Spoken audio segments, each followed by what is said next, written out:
Okay, welcome. Week 2. We're rolling along. I'm very excited. Um this is such rich content, and I hope that it doesn't feel like I'm throwing a ton at you. Let whatever lands land, and whatever doesn't land, it will come again in some way, some form, somehow. Um, I It was funny, just earlier I was chatting with Nivi and she said, how did you learn to meditate? And and I said, I or no, you said, who taught you? Right? That was the question. Who taught you to meditate? And I was like, nobody. Right? Is that what you thought I was going to say, Andrea? Yeah. Right. Because when Andrea and I were going through teacher training 200 years ago, um, we it wasn't I don't know. It just was implied. One teacher who taught vinyasa and meditation. And Yeah. I remember I was like, I can sit for half an hour, and after 5 minutes, it's like, Yeah, it was sort of implied. It was a subtext. It wasn't ever explicitly addressed. And what I shared with Nivi was that I learned to meditate really with my mala beads, and I went and looked for them. I'm not wearing them today, but I often am. Andrea's got hers on. And I chose a mantra that came to me intuitively. I did not pay anybody money to give it to me. If you've already done that, that's okay. I hope it was helpful, but you don't need to do that. Um, yes, there are traditions where that's part of the institution. Yeah. Um, so I let something come to me intuitively, and I just started like doing the thing on the bead, like counting the beads and saying my mantra, and that's what sort of got me into the space of meditation. And now as I've been immersed in Buddhist studies through this current master's degree that I'm pursuing, now I'm sort of getting all the backfill. So I'm bringing the backfill forward for you so that maybe it's not quite so much backfill, but actually grounding you in some sense of like how the yoga tradition both informed the Buddha and mindfulness practice and derived from it as they co-evolved over centuries and centuries and centuries, from all originating from India and then moving outward from there into China, into Japan, into Tibet, into all of the East Asian countries, down to Sri Lanka. And this is where we are today, with this amalgam of all kinds of understandings and perspectives. And there are people who really feel strongly that one must be rooted in one particular lineage from one particular teacher, um, and that's the best way to access the full weight of the teachings and the benefit of the practice. I am not one of those people because I never had a formal teacher. I don't have a lineage. I'm not a rule follower. I'm not a joiner. I'm a chart my own pather. And so it goes against my nature to to follow somebody else's um, prescription. For other people, it's the only way that they're ever really going to get immersed. But so I don't I don't see anything wrong with that way. It's just not the way that I've ever done anything. So, so here I am sharing with you all of what I know and love and what I feel from my heart and what I hope makes sense for you. And I encourage you to chart your own path. In fact, this is what the Buddha taught. He said, do not take my word for it. Experience for yourself. There's a whole sutra that he taught. There's a loud siren out there. that said, that repeats that over and over. Don't take my word for this, find out for yourself. Don't take my word for that, find out for yourself. Don't take my word for anything. If you want to know if something is true, test it in your own experience. So, the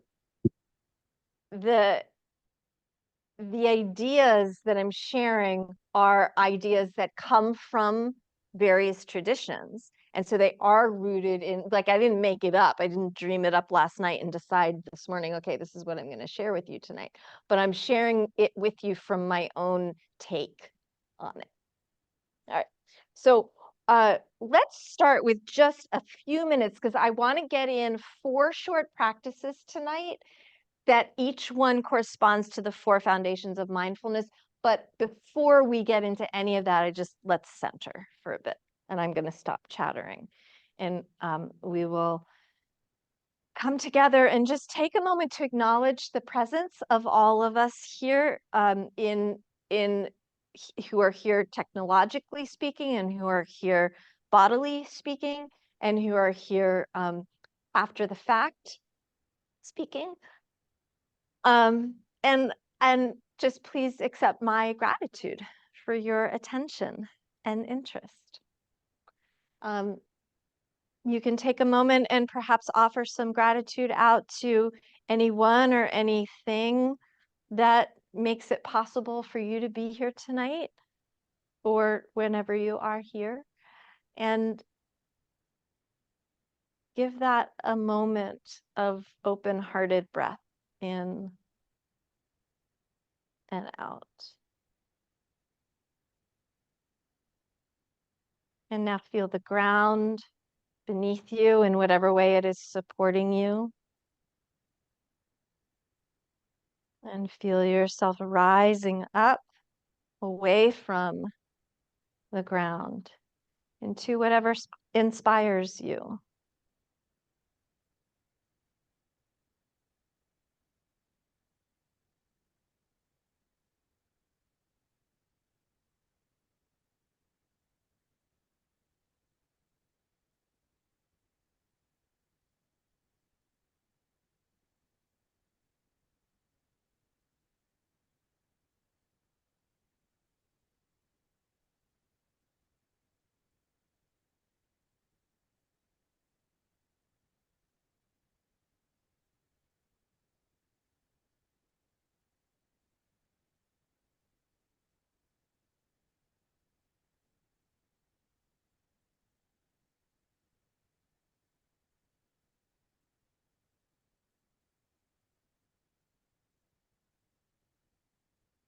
Another breath, let it all the way in.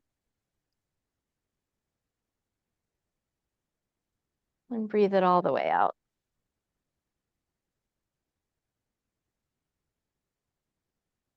And then let's rejoin the space together. All right.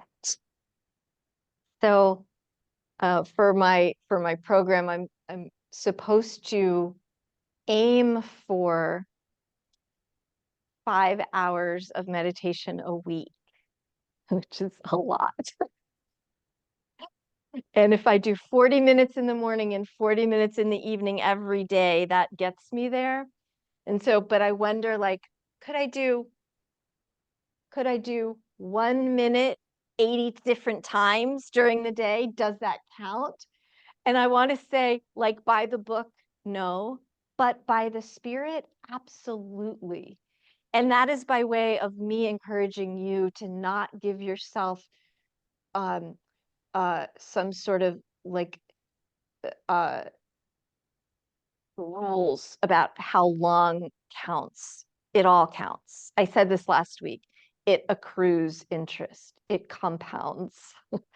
And so we just did 2 minutes.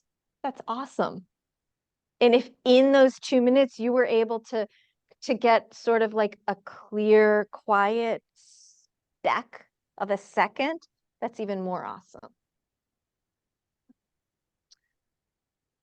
So what constitutes mindfulness? What is what does it mean? The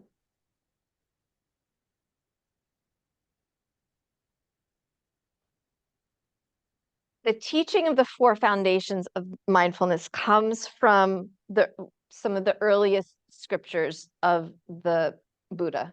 In his first set of teachings, known as the First Turning, his first sermons delivered in Deer Park, near Varanasi in India, sometime around 500 years before the Common Era, roughly. And what he says in this teaching, known as the Satipatthana Sutta, is that, well, before the four foundations, we have to understand that the invitation is to understand what we are made of. And in Buddhism, we are not a singular entity. This is the teaching of no self.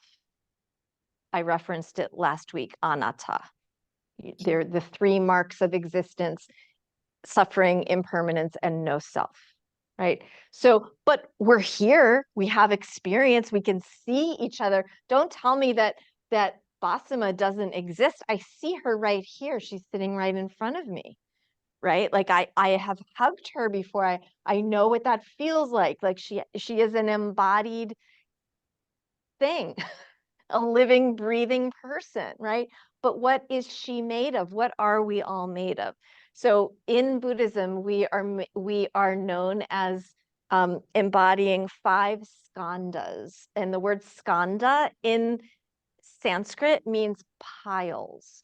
We're piles of things. So to tell me I have no self doesn't really land. I can't comprehend that, but I can comprehend that I'm a pile of a bunch of things. Like I know physiologically, I'm a pile of bones and blood and tissue and organ and skin and breath and energy and space. Like all those things really are like what are piled and assembled to make me. And in Buddhism, that is addressed and then some and more. So I'm going to tell you what these 5 skandhas are. I see a question bubbling up, Basima. If the 5 is a coincidence corresponding to the koshas. Are the 5, so the question is, do the 5 skandhas correspond to the 5 koshas? Sort of. Yes, and you can trace them to an extent. If you're not familiar with the koshas, if we have time, I will review those real quick. You'll hear them. You'll hear them in the skandhas. And absolutely the first one is there. So the first one is form or material, the physical stuff, all those things I just named about what makes me me. But we are so much more than that. We know it, because we dream and we love and we remember and we connect and we feel energy, and that's not anything that can be put under a microscope. So what are the rest of the 4 piles? The next one is feeling. So that's the sensation of the body itself. Right? We're going to say a lot more about that when we talk about the first foundation of mindfulness. Okay. The next one is perception. So we have a body. The body has physical sensation. And then we have a perception of those sensations. So we label them. We label them as desirable or undesirable, good or bad, or neutral, or we just don't notice or don't care. So that's the third one. The next one is mental formation. This is where we start to get in trouble because we start to have opinions and tell stories about those feelings, those sensations, and this form. Yes. The next one, the fourth one, is mental formation. That's the stories that we tell about ourselves and about each other. That's where the rubber hits the problematic road, right there. Finally, we have consciousness, which is the container of all of it. The container of all of it. So if you're familiar with the koshas, let me just really quickly, Annamaya kosha is the body. So clearly that's form, right? Manomaya kosha is feelings, or is prana next? Is prana or mano next? It doesn't matter. There's pranamaya kosha, there's manomaya kosha. Energy, which doesn't really track here. It could be sensation. Manomaya kosha is our thoughts and emotions. So that's perception. And then we have Vijnana kosha, which is wisdom, the higher consciousness. That's consciousness right here at the end. Finally, in the yogic tradition, we have Anandamaya kosha, which is the bliss body, which is the all. That does not, well, I don't want to say it doesn't exist in Buddhism. It doesn't exist in foundational Buddhism in the first turning. The Buddha did not teach that right off the bat, because what he said was, I teach one thing and one thing only, and that is the end of suffering. I teach you to notice that you're in pain. I teach you that there's a cause of that pain. I teach you that there's a way to end that pain, and I teach you how. And then there were questions put to him. Well, what about and what happens when you die? And he was like, nope, I'm not going to talk about that because it doesn't matter. Is that going to stop your pain? No. Later tonight, I'm going to talk about the parable of the second arrow, and that addresses why he said this. So I'm going to tell a quick story. And this is how I remember the skandhas. And it's because it reminds, and also it rhymes with a girl that I knew as a child named Wanda. So when I think of the skandhas, I think of Wanda. And I'm gonna give you a warning about this story. It's not a nice one. It has nice elements to it, but it's not a nice story. Wanda was a girl in my elementary school. She went to school with us from, I don't know, probably all through elementary school, I suppose. And we lived in a brand new suburban neighborhood, tract housing. You know, there were only 4 different houses in the whole neighborhood. Every 4th one was the same. And we couldn't actually afford to live there. My grandparents gave my parents money to buy this house. So I grew up with a lot of very wealthy friends and families. We were not one of them. So I had my own struggles fitting in. And then there's Wanda, who lived on the farm on the outskirts of this neighborhood. And if her family relative to ours made our house look like a palace and made us look like royalty. They had nothing. They were very, very poor, and they had horses. And Wanda was a bit of a she was, I don't even know, I don't know what I don't want to say a word about what she was to the rest of us, but it wasn't kind, and we weren't kind to her. She had, and she was very visibly, strikingly different. She had this crazy red hair that like poofed out to the outskirts of town. And she was very, very pale. Her skin was very pale. She didn't look well. I think in retrospect, she's probably malnourished. And we were very, very mean to her.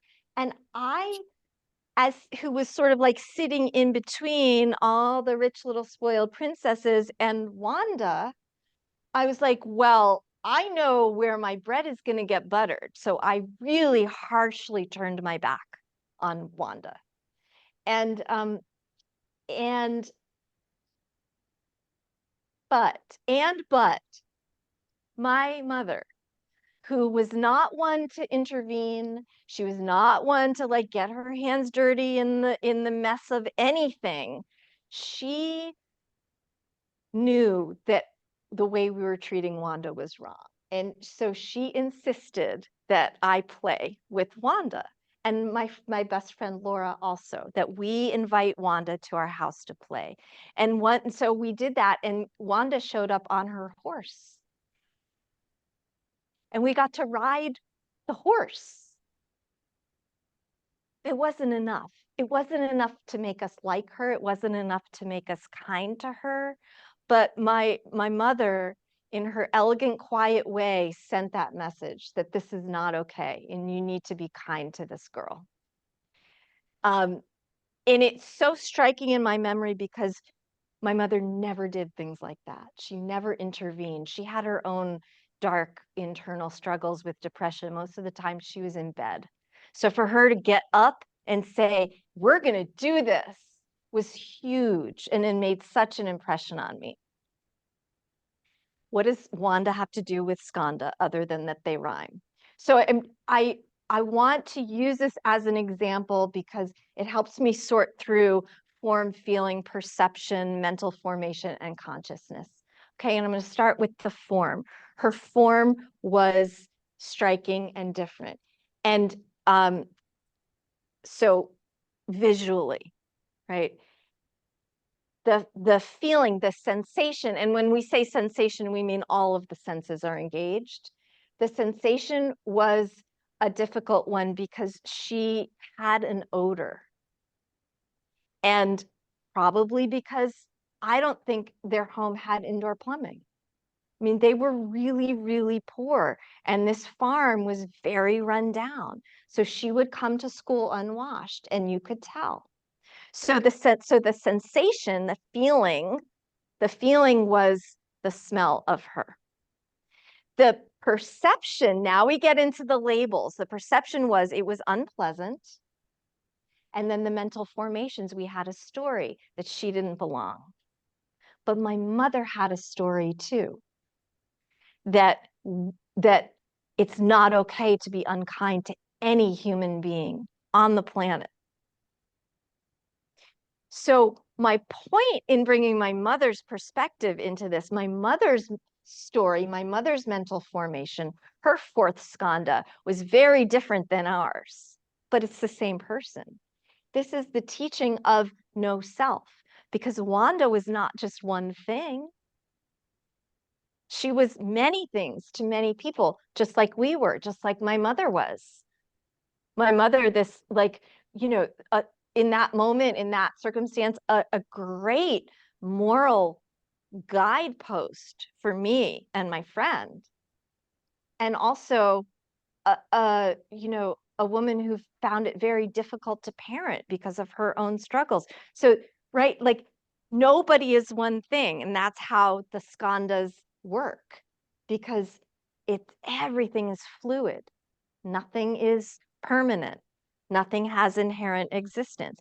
And the consciousness, the fifth of all of these, is the holder, the container of all of it. It's how it can be true that Wanda could be so many things, that my mother could be so many things, that me and my friends could be so many things. Good little girls, smart little girls, beautiful little girls, and horribly, horribly insensitive and mean little girls.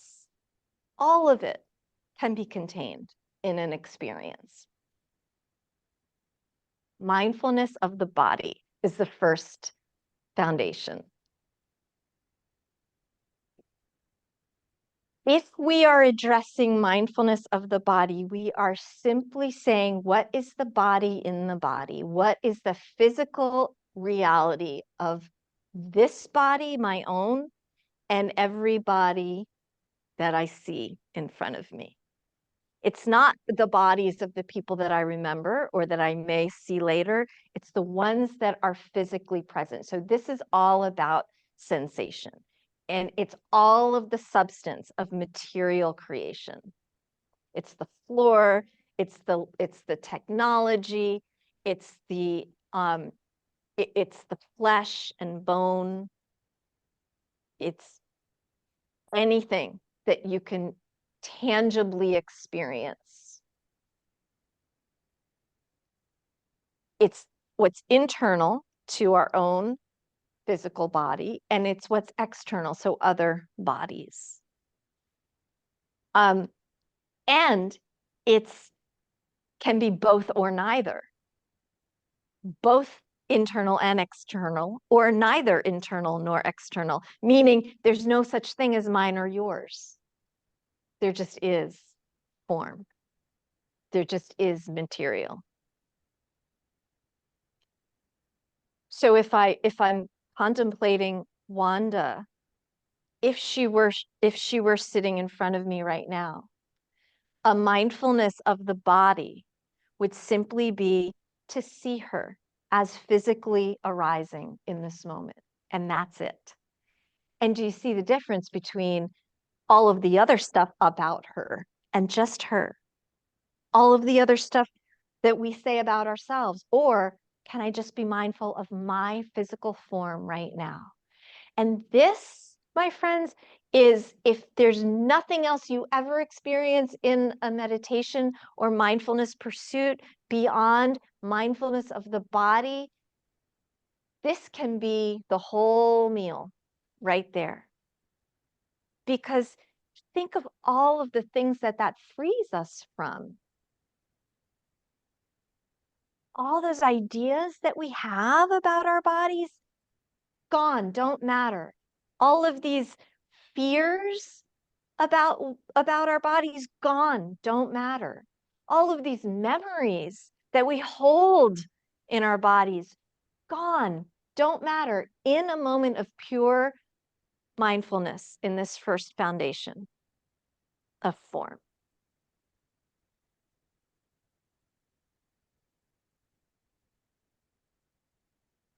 So let's do a practice with this. What is the easiest access to the body in terms of mindfulness? It's the breath. It's easy because it's always there. And it's also easy because it is nonpartisan. It doesn't have an opinion. It's not like sometimes it's good and sometimes it's bad and sometimes it takes us one place. It just is. It just keeps us alive. That's all it does. That's all it does. And if we keep our mouths closed, which I will do in a moment, it only enters one place, through the nose. So there are 6 different ways to access the breath in this framework. The first 4 involve counting. The 5th one involves connecting the inhale and the exhale. And then the 6th one is to fix attention on the place that you feel the breath entering through the nose. I'm going to talk you briefly through all of them as we sit for the next 10 minutes. So I'll talk a bit and then I'll be silent and let you experience. Then I'll talk a little bit more. We'll shift the technique a tad. We'll do that and then so on. Okay. Any questions before we start about anything I've said? I just said a lot.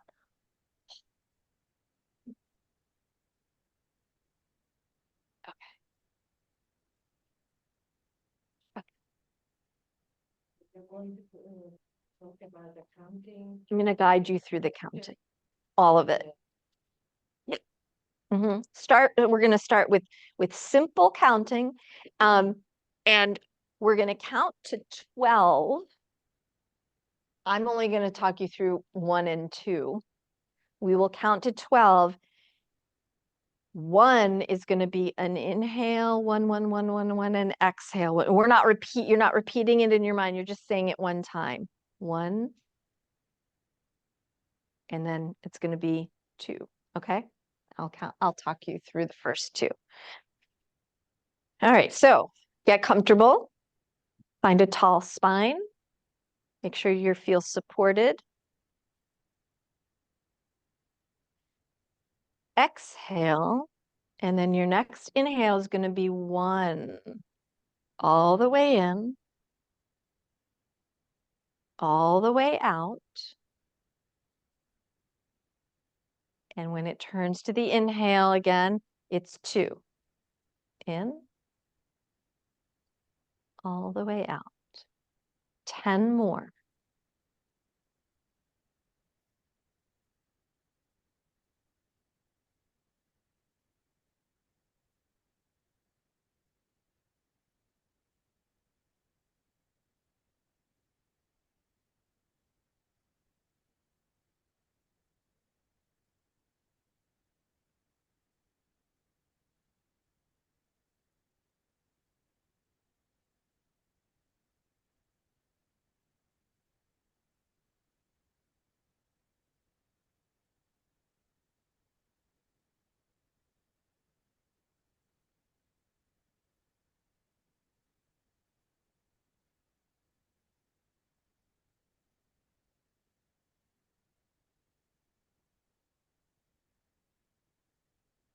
If you get to 10 before I do, that's okay. Just add a couple of extra breaths.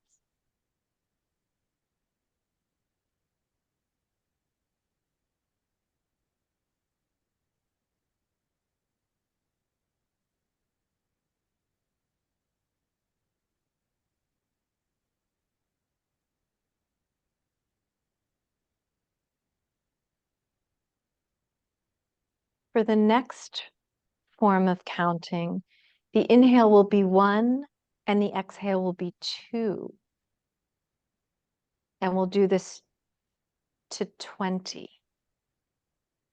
Inhale 1, exhale 2. Inhale 3, exhale 4. Just a simple one-time count for each stream of breath. All right, you're on your own to 20.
So resolve your next exhale. This time, we're going to count to 6 as we inhale, and then we're going to count to 6 as we exhale. Now, it's different than yoga counting when you've done pranayama, where it's like a certain number of beats, and then the exhale, you try and lengthen it for an extra number of beats. That's not what we're doing. We're just simply keeping a 1, 2, 3, 4, 5, 6, 1, 2, 3, 4, 5, 6. That's all. So go at your own pace. And we'll do this 12 times. So 1, 2, 3, 4, 5, 6. 1, 2, 3, 4, 5, 6 is 1. And you just keep counting with your fingers. Right? I'll talk you through the first 2. So exhale.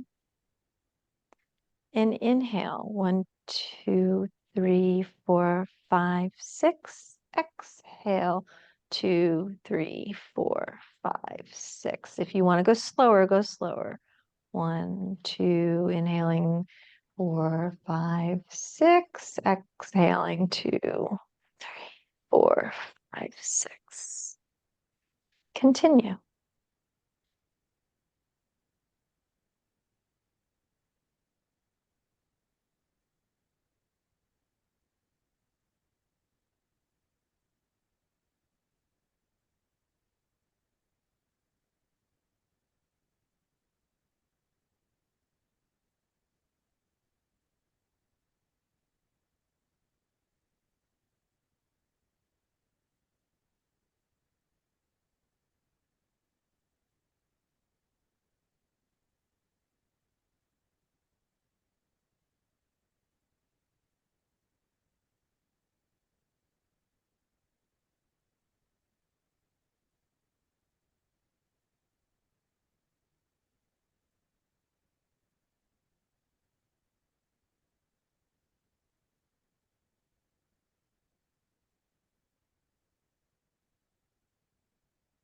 Resolve your next exhale.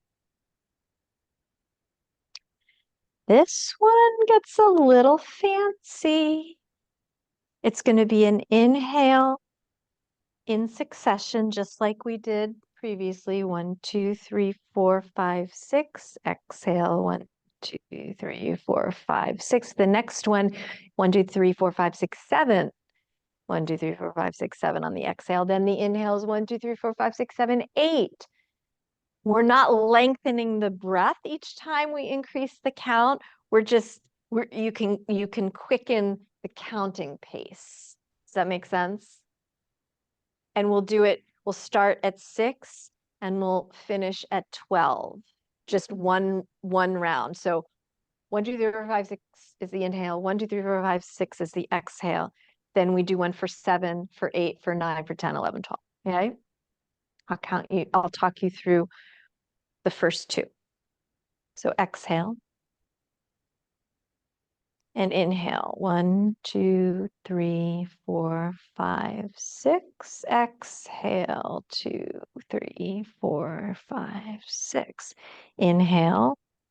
2, 3, 4, 5, 6, 7. Exhale. 2, 3, 4, 5, 6, 7. Keep going until you hit 12.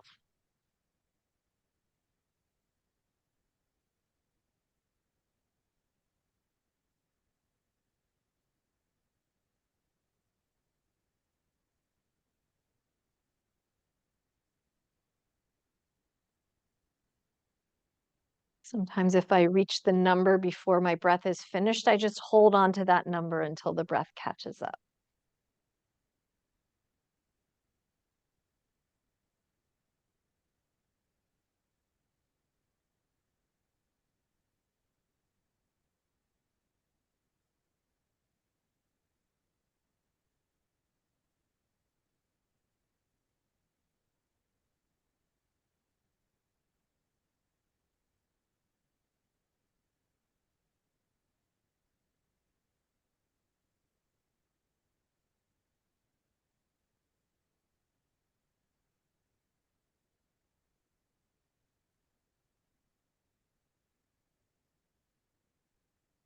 Okay, finish your next exhale.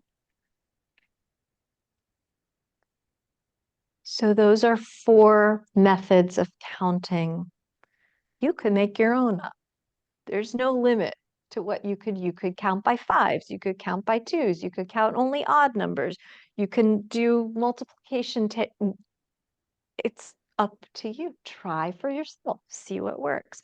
So 2 more techniques for mindfulness of the body through the breath. The next one is the connecting. So the inhale, I like to say, turns a smooth corner to an exhale, like a paper clip. Just around and around. So smooth that the change is barely perceptible. Let's do 12 breaths like that. So you're inhaling. And when there's no more inhale to be had, just simply watch it gently curve to an exhale. And at the bottom of that exhale, watch it again turn a smooth corner to another inhale. That's 2. Smoothly turning the exhale. That's 3. 9 more.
Finish your next exhale.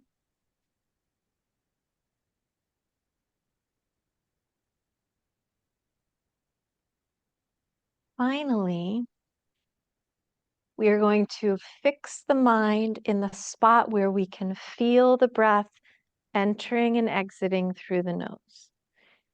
I'll say this one is my personally most challenging one because I don't necessarily feel unless and that's not how we want to breathe when we're meditating. So be loose with the interpretation of what it means to feel the breath entering and exiting at that space at the tip of your nose. And see if you can sort of experience that sensation.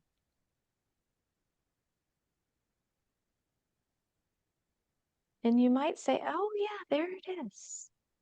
And then you might lose it again. Just keep watch.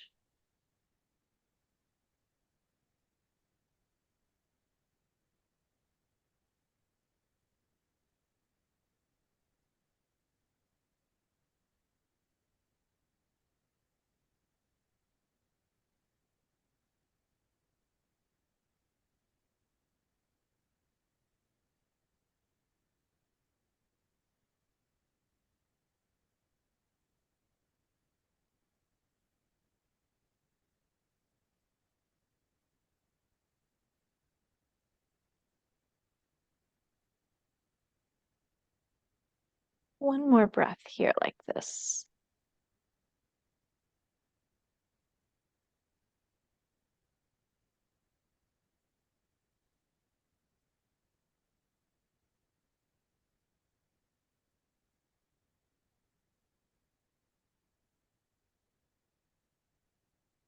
And come back to the shared space of the room and the Zoom. And let's just stretch out a little bit. Do whatever your body is asking for. And while we're stretching, any thoughts or observations? And if you're here in the room, and you don't mind coming up to speak, it will be nice for those of us in Zoom to be able to hear you. Anything anyone want to share? Why 12? Why 12? I don't know. Arbitrary. There are different traditions that use different numbers. I have no, yeah, that's the stuff I make up. Um, there is some significance somewhere to like 3s and 9s and 12s and then 108, but I don't know enough to speak on it. Sarah Powers, there's a term agatika, which is 24 minutes of meditation. That's like an ideal chunk of time. And then so she says, look, well, you don't have 24, do 12, a half agatika. I don't know.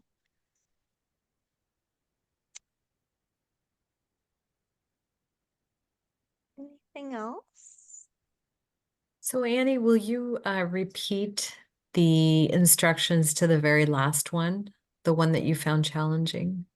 Yeah, it's to fix the mind on the spot where the breath enters and exits the nose, to actually feel the sensation, the bodily sensation of breath entering the body. That was actually my favorite one. Ah, that's so interesting. Yeah, the other Do ones you I was say- like up and down, going, ah. But this one just grounded me. I was so tired coming in today, and I'm not. Yeah, nice. Yeah, so thank Nice. you. Yeah. It's probably the least heady one, the least intellectual one. And I say that like knowing you, Maria, how grounded and earthy you are, that makes sense to me. Yeah. And it's an intuitive place, I think. If the body can be an intuitive place, which of course it can be. Yeah. Tara, yeah. I think even though I do meditate every day, some days 30 minutes and some days 1 minute, Mhm, but just mhm. that commitment, even if it's right before I go to sleep and I haven't meditated, I will just take 1 minute just to it just helps me stay committed to that grounding even just for a minute. But it does always surprise me still how just by breathing deeply, the day falls away, my roles fall away, everything falls away in that one moment. And I wish sometimes I could remember that superpower that that Oh, no is just by kidding. breathing deeply during the day. Like today was such a day. It was a day. And I didn't take a minute to breathe. I didn't take my Yeah. normal walk around the block. I didn't do any of my normal kind of things.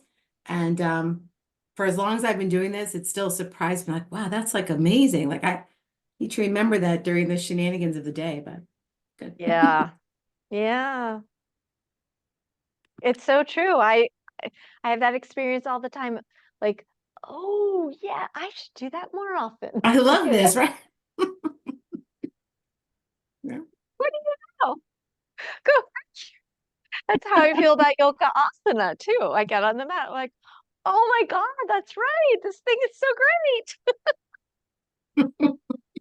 Yay, I did it. Yeah. Nibby said, why not just say yay, I did it. Yeah. You mean instead of I should do this more, bingo. If you didn't read my blog yesterday, you can read more about that. Yeah. Um, okay. Let's move on. True to form, it's we're more than halfway through and I've only covered one of the four things. Okay. So mindfulness of feelings is next. Now, this is an interesting little tidbit of teaching. The earliest formulation of this foundation of mindfulness was the context of feeling as simply physical body sensation, the feeling of fabric on your skin, right? The experience of and not just tangible objects, feelings, but sensations, but all of the senses. So the smell, the taste, the sound, the vision. Sleep and hold. Yes. Yes, and furthermore, can we characterize the feeling, the sensation? How do we characterize it? Do we characterize it as, and there are specificities about that. Is it hot or cold? Is it heavy or light? Is it dense or spacious? And there might be one more, but I can't remember, and I didn't write it down in my notes. But simply analyzing it in a way that is objective. And now here's the little hook. The following question to ask when being mindful of feeling sensation is it, whether it's hot or cold or heavy or light or dense or spacious, is it, I think maybe sticky or smooth, something like that. Is it pleasant, unpleasant, or neutral? Now, beware, because pleasant, unpleasant, or neutral can still be an objective statement of the fact of the situation. We are not yet into our formulations, our imputations, our conceptualizations. We're not yet into it is unpleasant and therefore I don't want to play with Wanda. Not that. It's just simply I am having an unpleasant moment right now in this with this physical sensation. That's it. The ability to stop there is a superpower beyond superpowers. To be able to say, I feel this, or I see this, or I hear it, or I smell or taste it, and it's unpleasant. Full stop. And do you see how that can be so powerful? Because you've said nothing about, therefore, I'm a bad person, or therefore, I am a superior person. You've said nothing about, therefore, it's unpleasant, and so I will never be able to get out of this situation. You've said nothing about, it's unpleasant, therefore, I have to use all my might to get rid of it. No, it's just unpleasant. It just is what it is. And the pleasant ones can also get us in trouble when we start to tell those stories about it, because if it's pleasant, give me more. I want it. I need it. I'm nobody without it. So Think about- Annie, Yeah. Yes. you could say that it's just really an observing. It is just The- an the observation. The preview, no concepts, no storyline, no anything. Just Precisely. watching, Yes. just watching. Okay, thank you. This is the difference between approaching a situation, especially when we're talking about interpersonal dynamics, with a mindful presence and an agenda-full presence. When we have the agenda, then we're starting to police the situation, to say, I don't like the way you just said that, or I can't tolerate that, and so therefore we're going to have a problem. And it's also, oh, I just lost my train of thought. I just had a real goodie to say. It's gone. It'll come back. It was impermanent. So the other beauty in this is that we can learn to watch how quickly things change. It was unpleasant there for a minute, and now it's okay. I was telling Nivi earlier about a conversation I had with somebody. I'm gonna try and make this short. They started to say things that I shared a detail about my life, somebody in my family. And then she seized on that detail to tell me a similar detail about somebody in her family, but added on all this shit that I wasn't in a place to hear. So I man, I won, because I conjured up in that moment a mindfulness of feeling. Of, this is the sound of these words is unpleasant. And I can just stop there. I can just sit with this unpleasantness. It's going to end in no more than 5 minutes. And then it could be done. And I was able to intervene between having to carry all the bad feelings about what she was saying. It was like, it was sort of like like her share. It doesn't matter. Yeah. I was able to intervene so that I could notice the unpleasantness and leave it at that. Yep, this is unpleasant. And then it's gone. It's over. Maria, I see your hand. So Annie, so you practiced impermanence at that moment. I observed You impermanence. observed. So Yeah. then instead of letting it come into you, you just Mhm. let it go. So Mhm. then, even though you were uncomfortable for a moment, you stopped the suffering before it could start. Yes. Yes. Awesome. Thank you. Yes. Yeah. Ashley. So were you able to respond that way because you've read about the mindfulness of feeling, or did this take some, like, how does that become a reaction? Oh, yeah, that's such a good question. So she asked, was I able to respond to this because I've done these studies and I've been playing with these ideas, and how does this become a habit pattern to be able to I don't know if I know. I mean, I think yes, I do. Yes, I do. It's the practice. Yeah. It's not the book. It's not reading the words. You know, that can only get us so far.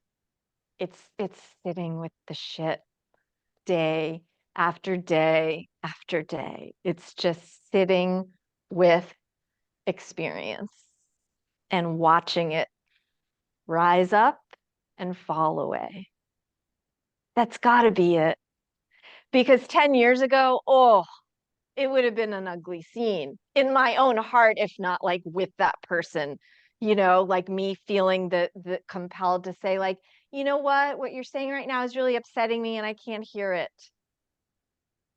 And what I turned it, and I had a conversation, I had a private conversation in my head as she was talking to me, that said, okay, maybe she needs to be saying this more than you need to not be hearing it. It's the practice. Thank you for asking that, because that was such a good reminder for me. Yeah, yeah. Nivi. So going through these like different foundations that we are, so do emotions fall under the second one? Okay, good question. Nope, they don't. So the question was, do emotions fall under the second foundation of mindfulness? They do not. They come under, well, oh, okay, hang on.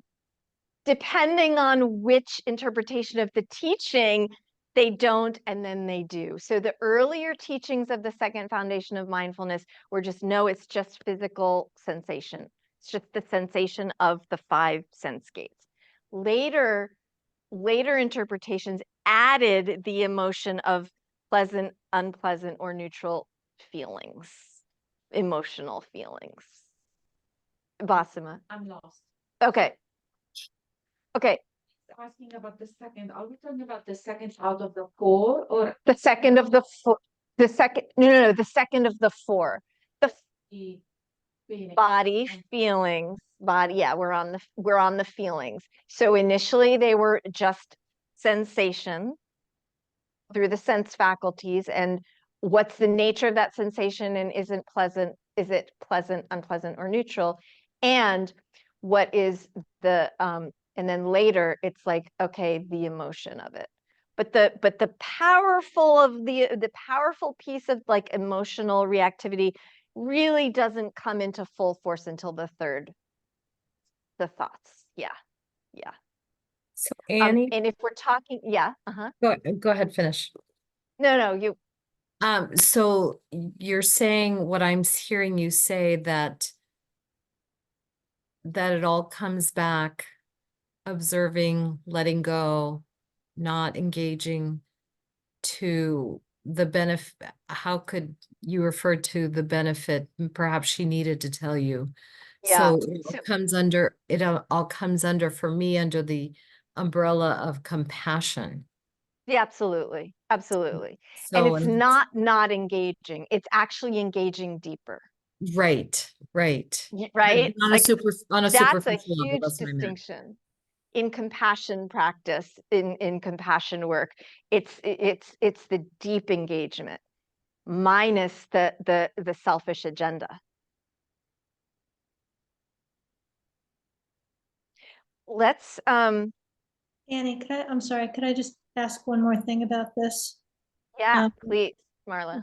The piece that is missing for me, and maybe it was in what you just explained about compassion and going deeper, but when I interact with a friend, a family member, whatever, I really do strive to listen and respond in a way that at least lets the other person know I'm listening, I've heard them. Yeah. When you react or internally react the way you did in order to separate yourself from the suffering of listening to this person because you weren't in a mood to hear it, how do you convey to the person that you're listening? Like what? Oh, yeah. So I think you said, I think I heard you say something about like separate myself from, did you use that word? Well, I guess the way I interpreted what you were saying is not allowing what the other person was saying to like Right. irritate you. Like Right. you were like protecting yourself because you didn't want to hear what she had to say. How do I you got you. how do you not Yes. hear what she has to say and let her or him, I don't recall if you said who it was, doesn't matter. But how do you Yeah. let the other person, how do you convey to the other person if you're practicing compassion that you've actually heard them? Yeah. That's such a good question. And there's a really good answer. When a, a- think of it as like, I just said there's a really good answer and now I'm struggling to put words to it, but I am what's being removed is the barrier between us. If I were all about being in my own feelings about what she was saying, then there would be a thick wall and I would be only like dealing with my problem with it. If I remove the notion that I have a problem with it, which doesn't mean that I don't, it's not negating my feeling.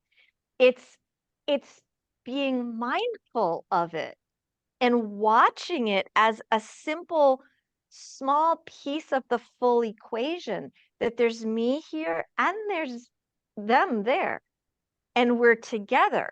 So the the ego aspect of it puts up the wall and separates me. I can't listen to her if I'm mad in my head and scared and anxious in my head about what she's saying.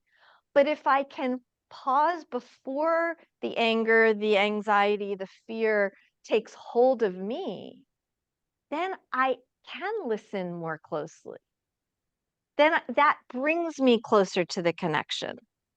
Then, in the true meaning of the word compassion, which means to suffer alongside of or to suffer with, then I'm with her in her pain. And my pain is not as powerful anymore. It's not powerful at all because it's gone. Does that make sense, Marla? Should I say it in a different way? It makes sense intellectually to me. I don't get it. Like right now, I don't know how I would do that because once I'm at the point in an exchange, a conversation, whatever it is, and I am where you explained you were about how I am not in a place to hear this right now, I stop listening. Like it's because hard. you're dealing with you not being in the place. Yes, But absolutely. The invitation here is to notice that you're about to start not being in the place, that you're about to start stirring the pot of your own poop, Mhm. right? And just, you don't have to do that. You actually literally don't have to do that. And it doesn't mean that you're discounting your feelings. It means you're seeing yourself, you're having compassion for yourself, and you're more able, you're more available to hear the other person. So what it looked like in my head was, wow, she's really hurting about this and she needs to share with somebody. And I can listen. I can be there. And all of a sudden, all of the stuff that I was building in my head around like, no, I don't want to hear it because I'm afraid that's going to happen to my person in my life.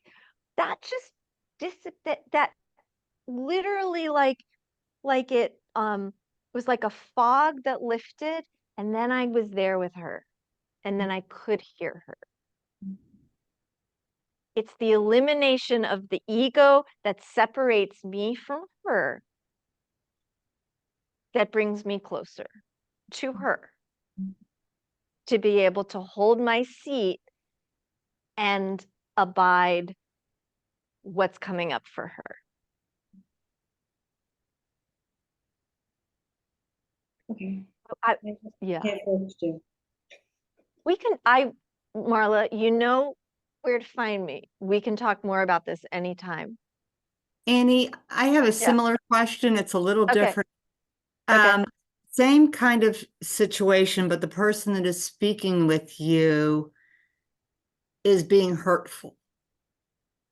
Okay, you Hmm. can't just sit there and say that person needs to vent and call me all sorts of horrible things and say really mean things. If that person is hurting, I will. What does Oh, Buddhist philosophy say about that? And I guess it yeah, comes to boundaries, right? yeah, Same thing when somebody's just taking advantage of you and talking on totally different, and on and on without, totally different.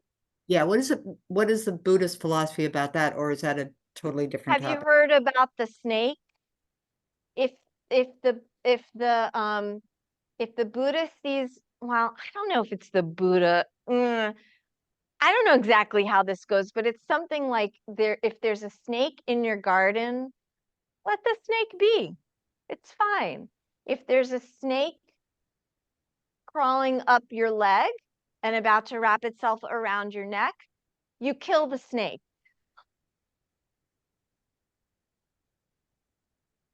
It would look like, yeah, I mean, I don't know. It was just like there are ways to say, pause for a moment. I have to let you know that I'm like I need to leave this conversation right now. But yeah, yeah. I'm gonna have to go right now. Very That's quickly. yeah. Kill the snake. Yeah, Michelle. Annie? Oh I yeah, think it, I think it's also important. Each conversation has a different context. And so it's important sure, to know what your goal sure. is. Mm-hmm. It's funny that I had this mindful moment today. I was in a coaching session and the person was going on and on about what they wanted to do and kept going around and around and around and around in circles. And it got me Yeah. really frustrated. And it was at that moment that I recognized that I was frustrated, that I could let go of my frustration Exactly. Right. and just listen, Right. right? And then also, I've recently had a situation where somebody was saying some stuff to me that, you know how the people closest to you, they can say some interesting things. But anyway, they were saying some things that I didn't want to hear, but we needed to have the conversation. Yeah. And at the moment that I recognized that I might not want to hear that, but we need to have this conversation, I could stay there and have the conversation because that was more important. And now I can't do that all the time. Sometimes I have to kill the snake. Yeah. But sometimes I can be a snake charmer, right? Yeah. Or we can be snake charmers using mindfulness, right? So Yeah. I Yeah. appreciate this. This is, yeah. I think we just have to be aware what are our goals? Like the whole thing you said about practice. 10 years ago, I wouldn't have been able to do it. But because of the Right. practice, it Right. makes a big Right. difference. It's 9:15. And I really do want to get to the other two foundations. I would like to do like a 2-minute practice with the mindfulness of feelings. And some of this will help maybe clarify what this whole conversation that we've just had, which I'm so grateful for with all these questions and insights. This is wonderful. You all are so great. And just briefly, there's a very famous Buddhist teaching, which is the parable of the arrow, the second arrow. So if you come upon the road and somebody is hurt, and they've been hit by an arrow. This is a Buddha's story. So, it's on a dirt road and it's an arrow. Swap out your mode of injury. But what's the most important thing, right? Is to get the arrow out and stop the bleeding. But if the person says, doesn't let you take out the arrow and doesn't let you find a doctor, doesn't let you stop the bleeding, but says like, well, I need to understand who shot me and what kind of arrow is this and what is it made of? And this doctor that you're calling, what are their qualifications? Is she capable of treating me? What medical school did she go to? What is is it too cold outside right now to stop my bleeding? What if let's wait till then you've just shot yourself with a second arrow. Then you the rescuer or the person? You're the person with the arrow. Yeah. If you get shot by an arrow, just take out the arrow, kill the snake. Don't start to so it's like, well, where does this come from? And how am I gonna, what if this, it doesn't matter. In moments of keen suffering, name it and move on. Let it dissipate. Don't feed it energy. Don't feed it a story. Okay, so the practice is simple naming of sensations, pleasant, unpleasant, or neutral, and that's it. So if a story starts to form in your mind about the sensations, you can name them as clinging, if it's pleasant, or rejecting, if it's unpleasant, or not caring, if it's neutral, and then just come back to the sensation itself. So for this, I want to invite you to pick up an object that is near you, anything, just pick it up. Okay. Now hold it in your hands and close your eyes. And now name silently to yourself the sensation of what you're feeling. Warm, cold, heavy, light, dense, spacious, sticky, smooth. I think I made that up. I'm not sure that's one of them, but it works. Just name the sensation. Don't overthink it. And now qualify it, pleasant, unpleasant, or neutral.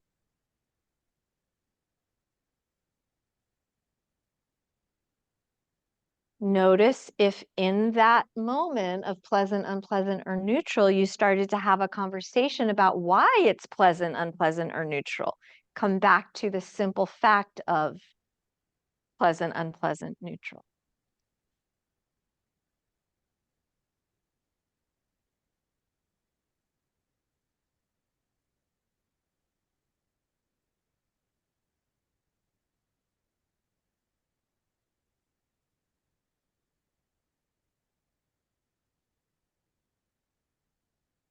And then release the object and come back to our space together. That's what we can do with these interactions. Name it, drop the story. Name it, drop the story. Name it, drop the story. It doesn't mean that if the story actually has import for your life and consequence, that you don't deal with it when the time comes to deal with it.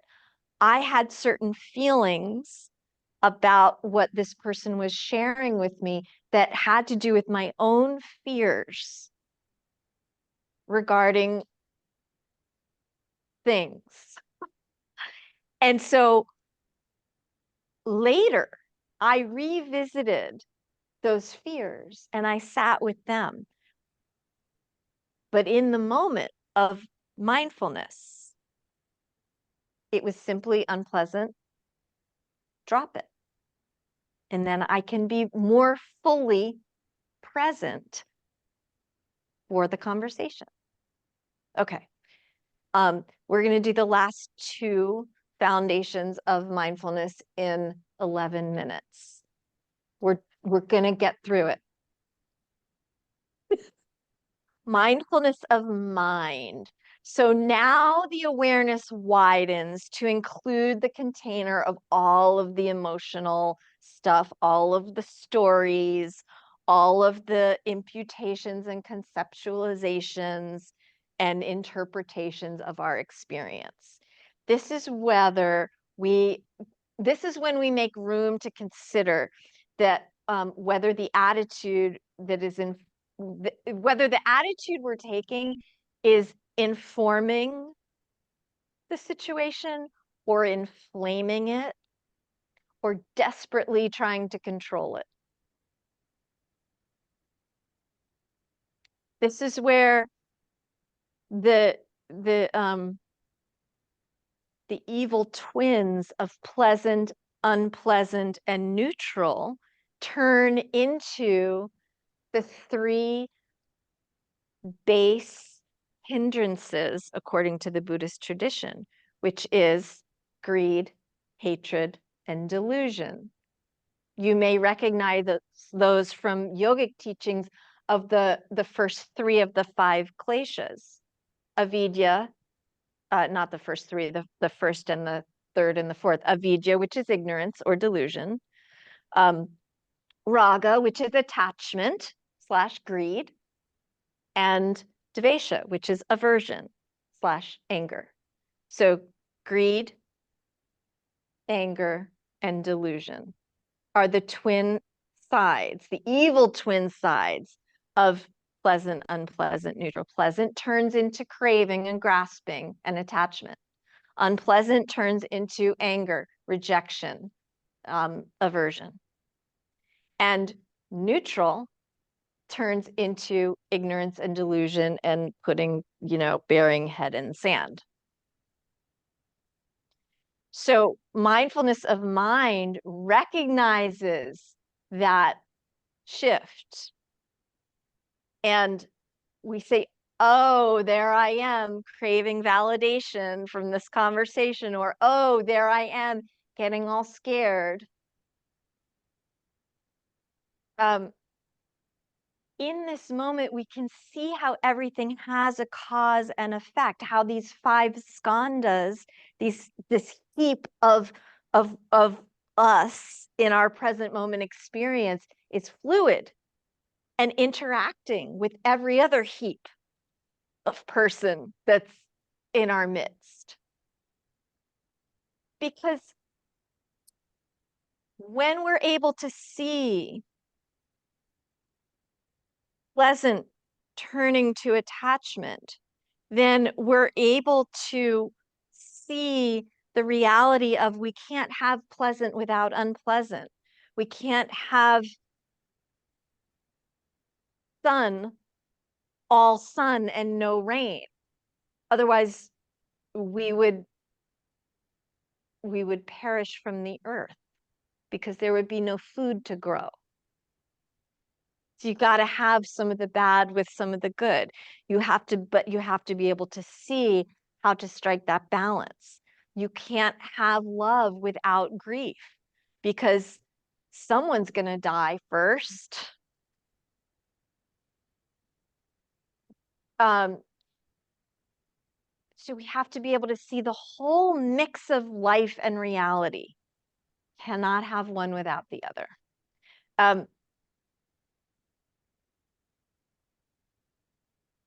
The practice that goes with mindfulness of mind is also a key yogic teaching. It shows up in the Yoga Sutras. And it's so useful here in this moment. And it's cultivating the opposite. Pratipaksha bhavana. Bhavana means becoming. And pratipaksha, becoming the opposite of the thing that we fear or the thing that we're clinging to.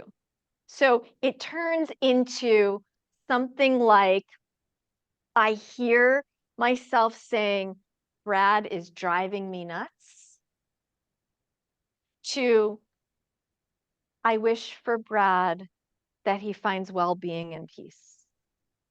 It doesn't mean he's not driving me nuts. It just means I'm not going to be driven nuts. It means I can still hold him in loving presence. It turns I'm scared I'm going to get sick into I am healthy and I have all I need right now. It doesn't mean I'm not going to get sick. I might. I will. It turns I'm worthless into I have my special gifts to offer the world. I have something to offer. It's not just I'm worthless. No, I'm not. Right? It's swapping it out with something that is useful, with something that is uplifting. And it's not just like putting on rose-colored glasses. It's telling another truth, as opposed to taking a truth and replacing it with a lie, or seeing a lie and finding another lie, so I don't have to deal with the first lie. It turns I am ugly into I am capable of radiating beauty and joy. So an unwholesome thought arises and we cancel it out with a wholesome one. The key is to be able to see that the thought is unwholesome, to see that the neutrality has turned to ignorance, to see that the pleasantness has turned to craving, to see that the unpleasantness has turned to anger or aversion. So I will invite you, oh my gosh, we have 4 minutes, we're going to do it. I'm going to invite you to sit for a moment, take a breath in, let it go.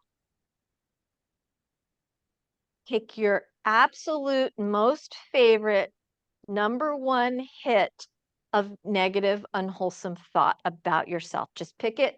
You know what it is. Don't argue with yourself. Find a replacement. Cultivate the opposite. Pick a wholesome thought that is true. And you know that too. And practice.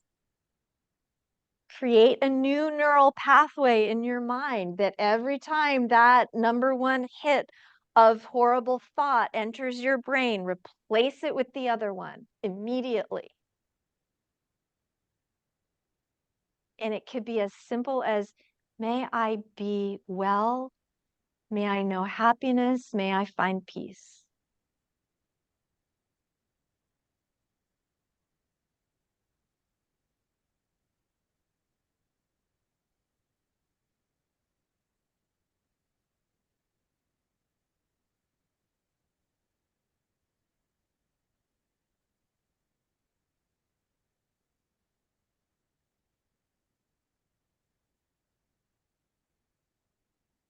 Okay.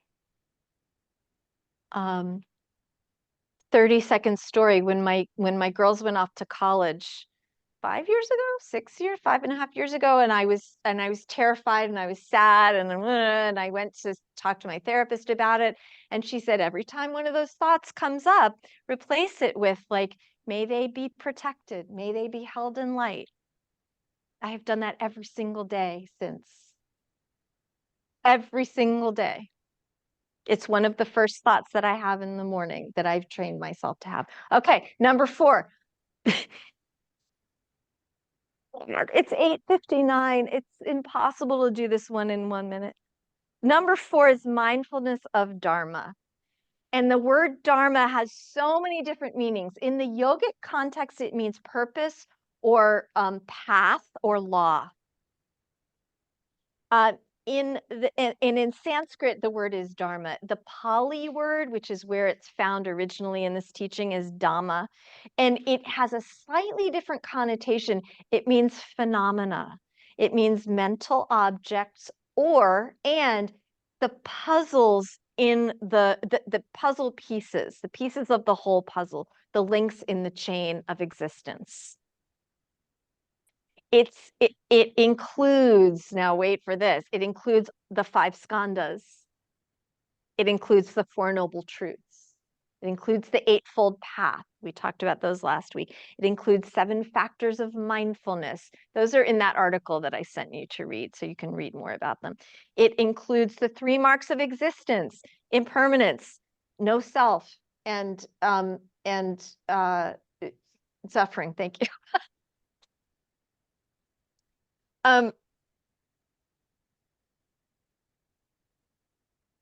It's the container of all of it. It's the equivalent in the skandhas of consciousness. It is the truth of the conscious existence of us in the world as human beings living this lifetime. And so there's so much more to say about it. I do encourage you to read the article and at a minimum, listen to the podcast link that I sent, because Joseph Goldstein does a beautiful job of explaining, especially this last one. And you'll hear in the podcast, Dan Harris gets all like, I kind of forget the last one because that's the hardest. He's like, yeah, I know. Well, give it a go. So in terms of a practice to go with the mindfulness of Dharma, it's simply to, this is my construction of a practice to address this one. It's as thoughts arrive, see the 3 marks in them. See that there is suffering. It's natural, it's part of being human. See that it is impermanent. It will not last. It might show up every day, but it's never going to be exactly the same. And this is the best one of all. Nobody is alone in their suffering. There is no self, because these heaps of things that we are in every way absolutely interplaying with the heaps of things that everybody else is. So there is no such thing as being alone. Mindfulness of the Dharma is recognizing there is no separate self. There is no separation. Marla, even if I tried, I wouldn't be able to not be there in that conversation. So let's stop trying to not be there, because we're never not there. Suffering arises. It's impermanent. There's a way out of it. And the way out of it is to see that we're not alone in it. I wasn't going to tell this story, but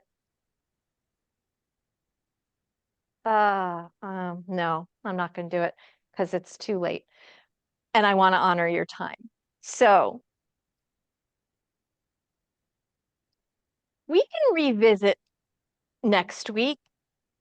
Spend the week with these ideas and build some questions. Make some lists of questions, and we'll start next week with this conversation. And whatever, I forget what the topic is for next week, but I'll shorten it. Any last parting compelling thoughts to share? It's actually a desire to answer both questions and Come up, but just recognize it's 9:03, Basima. So if you can say it in 30 seconds, I would love to hear it. Otherwise, we'll hear it next week. 34 seconds. 30 seconds. Go. Okay. The questions that arise were after you told the story of this hard conversation, and your interpretation, your answer was, at some point I figured that we are one and the separation wall was. I found it more helpful to imagine the opposite. So the opposite tells me, oh, I'm not her. She's not going through me. I must listen. And it's not a wall, but I feel like it's not me. So I don't get involved in the story. I think this is what was meant by, I don't get engaged. Yes, I don't Yeah. engage. Like my emotions are going to be at bay, and I'm just listening with compassion, but it's compassion here, not here. So it's not pushing me. I think we're saying the same thing. That's Yes. yes. Yes, that's beautiful. That's exactly right. Yeah. 3 words from Nivi. Yes. I am her. Beautiful. You were asking me earlier what my mantra is. Part of it is I am no one. I am everyone. I am love. Yeah. Yeah. Thank you so much, everybody. Let's just take a moment and a breath together, maybe hands together at your heart, exuding compassion and gratitude for all of you, all of us. Thank you so much. All right. I wish you a very lovely evening. Thank and, you. See That was you great. next. Yeah. This is might be attachment and greed, but I love your sweater. Where did you get it? Your mic's off. Your mic's off. I can't hear you. Your mic's, oh. Well, again, with my shopping habit, can you hear me? Yes. Yeah, I got this at a consignment store in Clarendon, right? Like I paid pennies for it. Not pennies, but not a lot of dollars. Well, at the risk of being a little envious and attached, I love it. Beautiful. Great Thank you, shopping, thank great you. thrift shopping in Northern Virginia. I miss it. We were just having this identical conversation before class. Thanks, We were. everybody. Thank Good you. That was night. great. Annie. Bye-bye. Good night. Bye.